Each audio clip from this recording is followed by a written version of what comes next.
தேங்காய் ஜெல்லு எல்லாம் என்ன தேங்காய் ஜெல்ல குடுக்கறதுக்கு எதுக்கே வரீங்க நீங்களா? அது வீட்டுக்கு கொண்டு போயிருங்க. வாழைப்பழத்தை கொண்டு வரீங்க நீங்க. ஒரு மக்கன் பேடா மைசூர் பாக்கு இதான் டிஃபரெண்டா கொடுத்தா தானே திங்கிறது நல்லா மக்கன் இருக்கும். பேடா மைசூர் பாக்கா? மக்கன் பேடாவுக்கு மதுரைக்கு என்ன சம்பந்தம்? சம்பந்தம் இல்லங்க. குடுக்கறதுனா ரொம்ப குடுக்கலாம். பேசாதீங்க, கையை நீட்டுங்க சார். இந்தாங்க. என்ன நாட்டு சக்கரை? நாட்டு சக்கரை இந்த கவர் இந்த டப்பால போடுங்க. ஏன் நார்மல் சக்கரையா இருந்தா? இந்த சைடுல டப்பா வச்சிருக்கேன். வெல்லமா இருந்தா? வெல்லமா இருந்தா பின்னாடி பாக்கெட் வச்சிருக்கேன் போட்டுக்கறேன். என்ன அப்படி கிளம்பிட்ட நீ?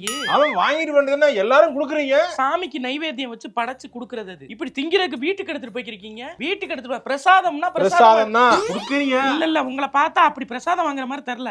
இத வச்சு ஒரு 15 நாளைக்கு வீட்டுக்கு டீ போட்டு குடிக்கலான்ற மாதிரி யோசிக்கிறீங்க. இப்ப என்ன யோசிச்சு அப்படி குடிச்சது என்ன தப்பு? என்ன தப்புன்னு கேக்குறாங்க. கோயில உடம்பு தேங்காய் உடைக்கிறீங்க. அது நல்ல தேங்காய் உடைச்சு போயிட்டா வீட்டுக்கு கொண்டு தண்ணி அடிக்கிறது. இதெல்லாம் பேசாதீங்க. இது வேற அது வேற. அப்புறம் என்னங்க சும்மா போட்டுக்கிட்டு எல்லாம் ஒண்ணுதான். பிரசாதம்னா பிரசாதத்தை நான் எப்படி எடுத்துப்பேன். ஏன் தான் இப்படி இருக்கா? சாமிக்கு படைச்சது கொஞ்சமா வாங்கி சாப்பிடுவோம்னு இல்ல. இது கேரிங்க எப்படிங்க ட்ரை ஃப்ரூட் எல்லாம் 2 3 கொடுத்துக்கிட்டு ட்ரை ஃப்ரூட் லட்டா ட்ரை ஃப்ரூட் எங்க?